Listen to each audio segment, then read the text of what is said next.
He cleared his throat, tapped the side of the microphone, and smiled like a man who'd never doubted himself a day in his life. "I've got 2 girls," my father said, his voice booming over the cheap speakers. "One of 'em wears the uniform, the real deal. My Arya? The other—" He lifted his plastic cup, searching for the right word and landing in exactly the wrong place. "The other moves boxes and fills out forms. She's logistics."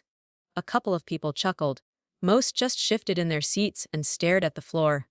I stood in the back of the rented VFW hall, next to the stack of folded metal chairs and a fake ficus tree somebody had wrapped in dollar store lights. My navy dress could have been wallpaper. My name might as well have been, too. He didn't say it once. I set my soda on a table sticky with barbecue sauce and sheet, cake icing, and walked outside. Not because I couldn't take it, but because I needed to decide what I was going to do with the rest of my life. My name is Colonel Cassia Trent, U.S. Army. 20 years in uniform. 2 deployments. Bronze Star, a logistics officer. The kind of soldier my father never believed existed. The parking lot smelled like stale beer and hot asphalt. Neon from a liquor store blood red and blue across the hood of my rental car. Inside the trunk, my Class A uniform hung zipped in a garment bag, the ribbon rack pinched under clear plastic, the metal I never wore, unless I had to catching the light, even through the cover. For a second, I pictured walking back in with that uniform on, crossing the dance floor, and letting every uncle and cousin and stranger see exactly who his pusher daughter was. I closed the trunk instead. Not that night. Inside that hall was the same man who'd stood in our cramped kitchen when I was 17, holding my enlistment forms like they were a warrant. "You want to join the army?" he'd asked, sheriff's badge still clipped to his belt, uniform shirt unbuttoned, eyes already half drunk. "You want to be some clipboard girl for real soldiers? You think that's service?" I thought about my mother, her tired hands wrapped around a coffee mug, eyes darting between us. I thought about the way she never raised her voice, never contradicted him, never once asked what I wanted. I signed anyway. "You walk out that door in that uniform," he'd said. "You're on your own. Don't bother coming back." I didn't. 15 years later, I hadn't seen him in person since the day I left for basic. The only reason I was at that wedding was Aunt Lydia, my mother's sister, who never stopped sending Christmas cards and birthday notes, even when I never replied. She hugged me in the parking lot before the ceremony like no time had passed. Her sweater smelled like laundry detergent and peppermint gum. "He's older," she'd whispered, glancing toward the entrance. "Not softer, but older. You look strong, Cass. Your mother would've." She swallowed the rest. I nodded, because I didn't know what to do with the words.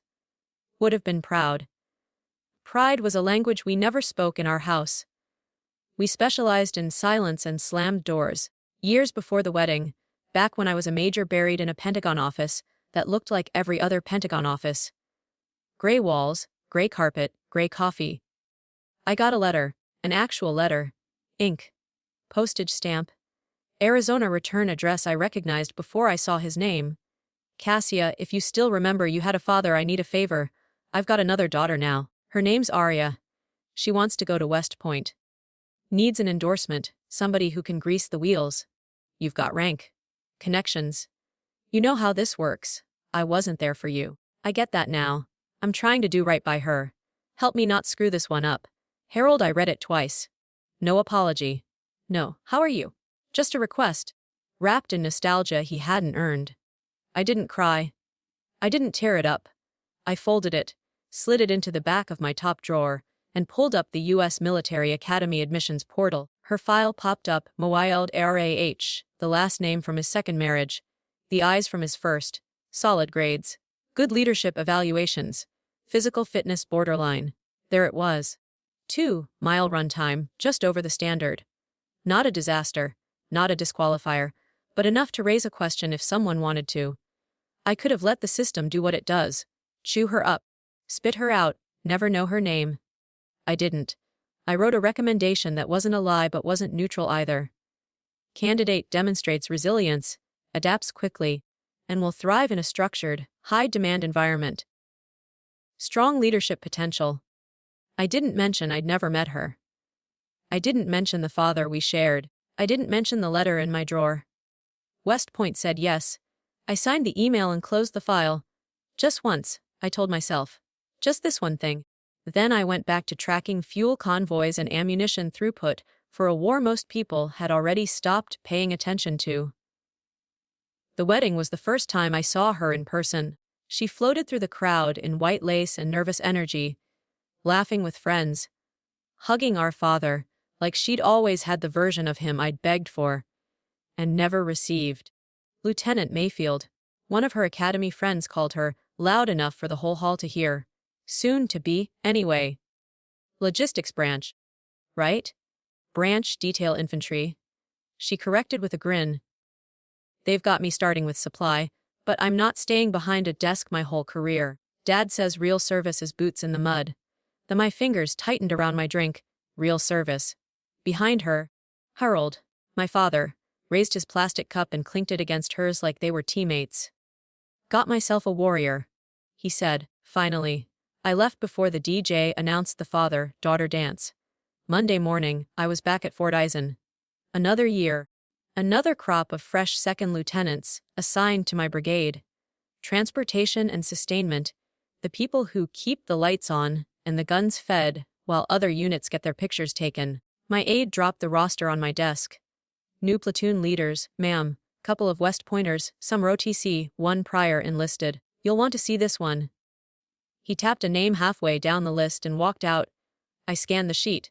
2LT Mayfield, Arya H, distribution platoon leader. Reporting to Colonel Trent, Cassia R. For a second, the office went quiet. Not actually. Phones still rang, printers still hummed, but something in me steadied, like the moment right before a convoy steps off and the world shrinks to the sound of your own breathing. I pulled her personnel file from the system. ID photo. Dark hair pulled too tight. Jaw clenched like she was trying to impress the camera. The same angular cheekbones as the man who'd told me, no daughter of mine is going to waste her life counting boxes. Under, family. There it was, father. Harold Trent, retired county sheriff. Under, recommendations. A note, supported by external senior officer endorsement. File available upon request. My endorsement. I set the printout on my desk, side by side with the faded letter still living in the back of my drawer. You wanted to help, I thought. Congratulations. You did. Now what? She knocked on my office door at 0800 sharp. Enter. Second Lieutenant Arya Mayfield stepped in, boots polished, uniform crisp, posture textbook. She stopped exactly 3 steps from my desk and snapped to attention. Second Lieutenant Mayfield, reporting as ordered, ma'am. I looked her over once. Not long enough to be uncomfortable, long enough to see what I needed, confidence in the way she held herself, curiosity in her eyes. No fear. Good. Fear breaks early. Overconfidence cracks slower, but when it goes all at once. At ease. Lieutenant. I didn't offer a smile. I didn't offer my first name. You'll be taking charge of distribution platoon. You'll have 47 soldiers and millions of dollars worth of equipment under your signature. What you do with that responsibility will matter more than the rank on your chest. Yes, ma'am. No one out here cares where you went to school, I added. They care if the fuel gets there on time. Thus she nodded like she'd heard the line before, and already categorized it as motivational background noise. Understood. Ma'am. I dismissed her. She saluted, pivoted, and walked out. She didn't flinch at my last name. Maybe she didn't make the connection. Maybe he'd never mentioned me. Maybe I was still the one who left, in a house I'd never go back to. Fine. I hadn't come this far to chase recognition from a man who'd thought logistics was a synonym for less than. I told myself I'd keep my distance. Treat her like everyone else. No more, no less. For about 3 days I managed. In the officers' dining facility at lunch, I overheard her before I saw her. Colonel Trent. She was saying, fork playing with the edge of her mashed potatoes. I heard she spent half her career behind a computer. Logistics staff. Pentagon stuff. My dad says that's important and all, but he told me, Arya, don't get stuck there. Real soldiers go where the shooting is. A captain across from her shrugged. Rumor is she's got a bronze star from somewhere downrange. Arya took a sip of her drink, lips twisting. A lot of people got medals in that war, she said lightly. Some of them for doing very safe things in very safe buildings. Her audience laughed, not because it was funny, but because it was easier than arguing. I stood in the doorway long enough for her to see me. Her hand froze halfway to her mouth. Her face drained a shade. The table went quiet. I walked past, took a coffee from the urn, and stopped beside her chair. "You're new here, Lieutenant," I said, my voice even. "So I'll give you one piece of free advice. You don't know what other people carried, and you don't know where they carried it. Assume you're ignorant until you're proven otherwise. It will save you from a lot of preventable mistakes." I didn't wait for a response. I took my coffee and left. 2 weeks later, an email went out base-wide. My name was in the first paragraph. It had taken 10 years for the mission report to be declassified. 10 years for someone in an office to decide that the convoy extraction outside Kandahar was safe to talk about in public. The short version: an infantry company got cut off during a route clearance. Enemy pressure on all sides. Ammunition running low. Medevac delayed. My battalion got the call to punch through with fuel, ammo, and a way out. I spent 36 hours with 3 cell phones, 4 radios, 1 coffee pot, and a map taped to the wall, moving trucks and helicopters and human beings like chess pieces with lives attached. We lost people. You never forget that part. But we didn't lose as many as we should have. The bronze star they pinned on my chest a year later didn't bring anybody back. It didn't change the way my father said, "So you pushed some papers, huh?" On a Thursday morning under a clear blue Missouri sky, they dragged a podium onto the parade field and told me to put on my class as. Rows of soldiers filled the bleachers. Young lieutenants sat in the front, shoulders squared, whispering. Arya was there. I saw her do a double take when the sergeant major barked, "Atten Tauschen," and the announcer read my brevet. For meritorious achievement as Battalion S4, 3rd Brigade Combat Team.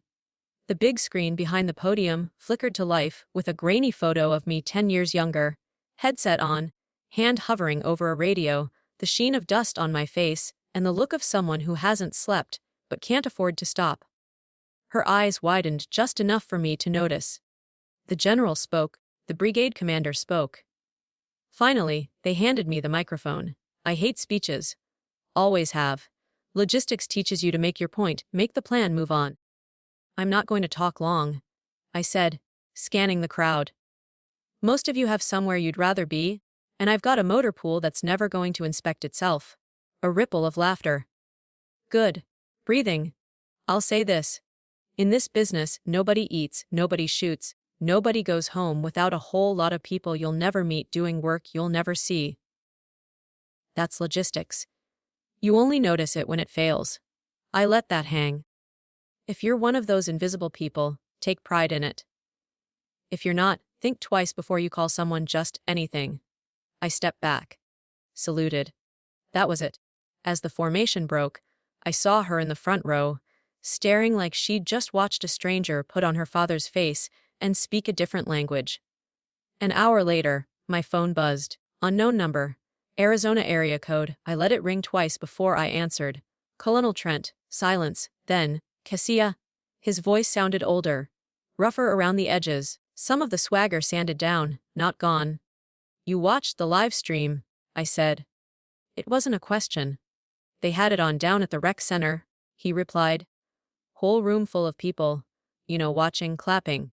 They said your name like it was." He searched for the word the same way he'd searched at the microphone at the wedding and come up empty. Like it mattered. I didn't help him. "I didn't know," he said quietly. "About Afghanistan." "About that mission. I just thought you were. I don't know what I thought." "You didn't ask?" I said. He let out a breath. "No, I didn't." There was a long pause. I could hear a TV in the background, the muted sound of some game show. "You and Arya," he started, then stopped. "She's a lieutenant in my brigade," I said. "Out here? That's all that counts?" I never told her about you, he admitted. Not really. I said. I had another kid once who went into admin. That you didn't stick. Something in my chest went cold and clean. She knows now, I said. I called her to my office that afternoon. She came in slower than the first time. No flash, no cocky confidence. Just a young officer who'd discovered the ground wasn't as solid as she'd assumed. Mom, she said, standing at attention. I could see the faint tremor in her right hand. At ease. I said. I didn't make her stand there. I gestured to the chair opposite my desk. Sit. On the desk between us lay her training file. Not the official one, the thick binder with her evaluations. The thin manila folder with the notes I'd been avoiding looking at too closely. She glanced at it, then at me. Does your father know you're here? I asked. Yes, Mom, she said. He called. After the ceremony. After I saw you or after I heard. Her cheeks flushed. He said, I should congratulate you. And listen to you. He said I should have been doing that from the start. I didn't react. If I let every delayed epiphany from that man rewrite my history, I'd never have a stable page. You've been flagged on your PT, I said, tapping the folder. Run time's inconsistent, strength's decent. Endurance is not where it needs to be. She swallowed. I'm working on it, Mem. I know. I slid the paper toward her. You think you got into the academy on your own? Her eyes snapped up to mine, hurt and anger starting to spark. I worked for it, she said. My whole high school. I didn't say you didn't. I cut in, level. You did all the things you were supposed to do. You ran the miles, you crushed the classes, you took the tests, and then a man who'd never been there for me wrote me a letter asking me to help his new daughter. I wrote a recommendation. I pushed your packet to the top of a stack on someone's desk. I did something for you I would have killed for somebody to do for me. She stared. You didn't know that, I said. You weren't supposed to. That's on me. But understand this, whatever advantage you think you had ends today. From here on out, you don't get any shadows to hide in. Not mine, not his. Her eyes were shining, but she kept her chin up. Do you hate me? She asked, voice small but steady. I'd expected excuses. I'd expected defiance. I hadn't expected that. No, I said. The word landed heavier than I thought it would. I don't hate you. I hate lies. I hate that you grew up thinking the word logistics meant less. I hate that you repeated that. I didn't know who you were, she said. Dad always made it sound like some office job. Filing, spreadsheets. I thought. You thought what he taught you to think. I nodded once. That ends too. I stood. 0500 tomorrow, I said. Track 2. Bring your running shoes. Yes, Mom? Lieutenant? She paused at the door. You get one person in this life you can control, I said. It's not your father. It's not me. It's not your soldiers. It's you. Decide who you're going to be on that track. She nodded, throat working, and slipped out. Dawn on the training field isn't poetic. It's cold. It smells like wet grass and motor oil and coffee. Somebody brewed way too strong in the company office. The sky was just starting to gray when she jogged up, breath pluming in little clouds, hair pulled back into a no-nonsense bun. No mascara. No practiced smile. Sergeant Cortez, my best NCO, stood by the clock with his clipboard. Standards 1540 for this age group. Ma'am, he reminded me. 1540, I repeated. No waivers. No creative math. He grinned. Roger that. Arya took her place on the line with a handful of other lieutenants who'd struggled on their last PT test. She didn't look at me, but I could see the awareness in the set of her shoulders. I was there. Watching. 2 miles. Cortez barked. Run your own race. Ready, go. They took off in a clatter of shoes on track. First lap, she went out a hair too fast. Typical. Trying to prove something. I've seen it 100 times. Second lap, the burn hit. Her stride shortened. Her breathing turned ragged around the edges. By the mile mark, she was in the middle of the pack. Not dying, not cruising, fighting. That was good. I'd seen her scores. I knew she could finish. The question was whether she'd finish on our terms or hers. Third lap, she tried to glance at the clock. Cortez snapped, eyes forward. Lieutenant, clock doesn't care how you feel. She gritted her teeth and pushed on. As she came into the last half lap, legs heavy, chest heaving, I stepped up to the edge of the lane. I didn't shout splits. I didn't cheer. I just stood there where she could see me if she chose to. Her face flushed dark. I could see the moment she recognized exactly how close she was to the line.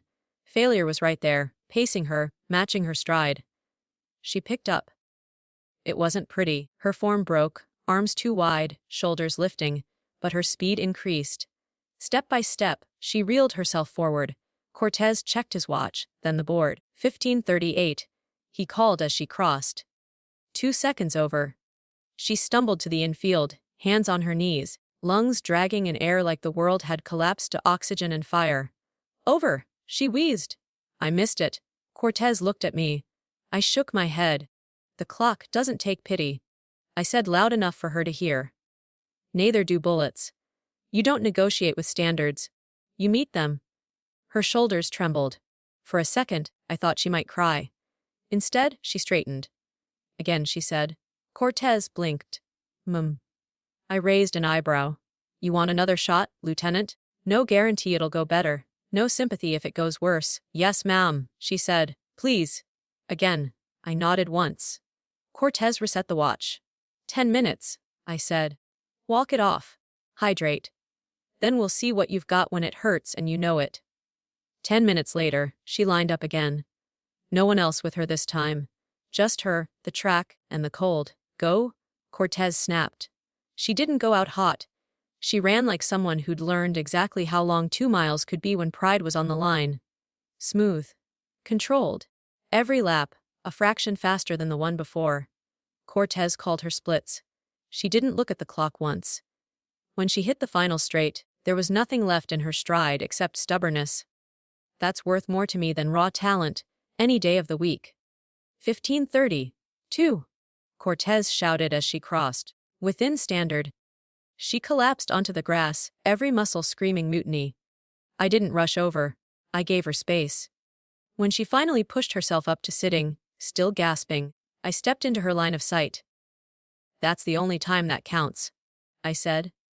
Not the one where you almost made it. The one where you did. She nodded, eyes wet but clear. No more just logistics, I added. Not for you. Not for anybody in your platoon. They move fuel, food, ammo, people. You get that wrong, people die.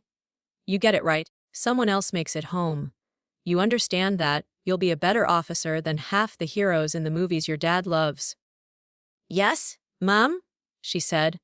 I turned and walked away, leaving her there with her exhaustion and a standard she now knew she could meet without anyone bending it for her. 2 weeks later, the air on post had shifted. Cooler mornings. Leaves starting to tint at the edges. The kind of weather that makes you think about time passing, whether you want to or not. I was leaving the brigade headquarters when I saw him. Harold Trent. Hands in the pockets of a worn denim jacket, hat pulled low, out of place and stubborn enough not to care. Civilians visiting a secure installation go through layers of checks. Somebody in the visitor center had either recognized his last name or taken pity on a man old enough to be anyone's grandfather. He stood at the bottom of the steps, looking smaller than I remembered, but not weaker, just human. Colonel. He said, like he wasn't sure he was allowed to say my name anymore. I stopped on the top step, the wind cut between us, carrying the distant sound of cadence calls from a training field. You shouldn't be here without an escort, I said. Habit. Got one inside, he replied, thumb hitching back toward the building. Paperwork and all. I just asked if I could wait out here. Figured you'd come out eventually. I stared at him. The last time we'd been this close, I'd been a teenager with a duffel bag and a brand new pair of combat boots. They talk about you in there, he said after a moment, nodding toward the headquarters. Your officers. Your sergeants. You walk into a room, people stand up. Never seen anything like it. You wore a badge for 25 years, I reminded him. People stood up for you. Not like that, he said. Not with that look in their eyes. Like you? Like you're the one they trust when everything goes sideways. I didn't answer. At the wedding, he continued, voice tightening, I thought I was being funny. Thought I was bragging on Arya. Thought you wouldn't care. You'd been gone so long, I convinced myself you didn't. He trailed off. I don't need an apology, I said, cutting clean through the tangle. I'm not here for that. He nodded slowly. What do you need then?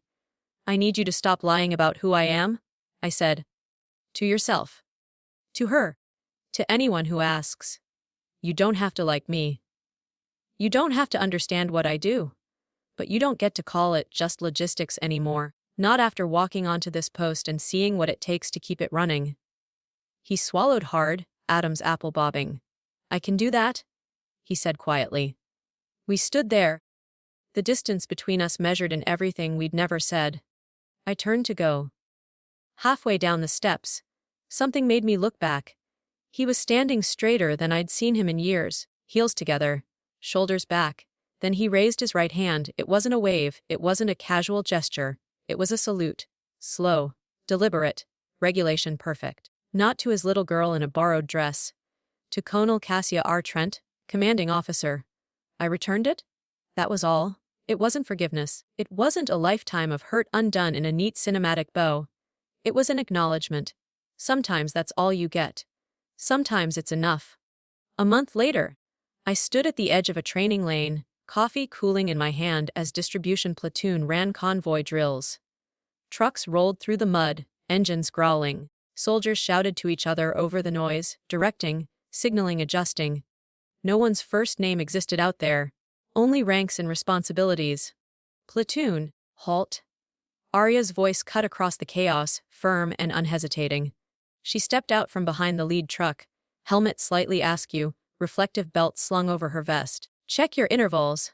Driver's eyes on me, not on the ruts. We are not losing suspension on day one, because you can't be bothered to look where you're going. Her squad leaders moved without needing to be told. Corrections happened. Lanes shifted, the whole formation breathed, then tightened. A young sergeant standing beside me, new to the unit, nodded toward her. Ma'am, he said quietly, is it true she's related to you? I heard some of the guys talking. I watched her walk the line, listening, adjusting, willing to be corrected by her NCOs when they knew more than she did. Pride in her posture, but not the brittle kind. The kind you can build a career on. She's in my command, I said, taking a sip of coffee. Out here, that's what matters. He nodded, satisfied. I turned and headed back toward brigade headquarters, past the metal placard on my door. Cas IAR. Timbre Igata Commande ER inside. A stack of reports waited. Fuel consumption, vehicle maintenance, personnel readiness. The things no one notices until they go wrong. The battles most people never see aren't the ones with gunfire and explosions. They're the ones where someone decides to stay, to show up at 0500, to run the second 2 miles when the first one broke them. Those are the fights that change people. Sometimes, if you're lucky, they even change the story you've been told about yourself.